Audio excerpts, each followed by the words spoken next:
আসসালামু আলাইকুম, welcome to my new channel. তো আজকে তৈরি করেছিলাম জংলি কচুর নিরামিষ রেসিপি। তো চলুন রেসিপিটি শুরু করা যাক। প্রথমে আমি সবুজ যে জংলি কচুগুলো থাকে সুন্দর করে কেটে টুকরো টুকরো করে ধুয়ে নিয়েছি। তারপর আমি এগুলোকে একটু লবণ দিয়ে সিদ্ধ বসিয়ে দিয়েছি। তো এখানে আমি কোনো পানি ব্যবহার করব না, এখান থেকে যে পানিটা উঠবে আমি সেটা দিয়ে সিদ্ধ করে নেব।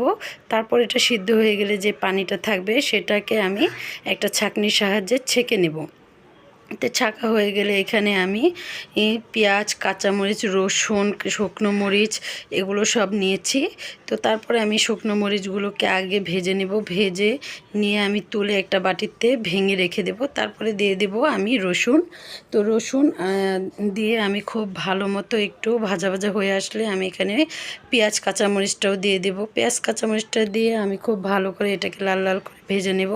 তার সাথে দিয়ে দিয়েছি 1 চামচ লবণটাকে দিয়ে আমি খুব ভালো করে ভাজা ভাজা হয়ে আসলে এখানে দিয়েছি যে শুকনো মরিচটা রেখেছিলাম সেটা আমি ফাঁকি করে নিয়েছিলাম, সেটা আমি তেলের মধ্যে দিয়ে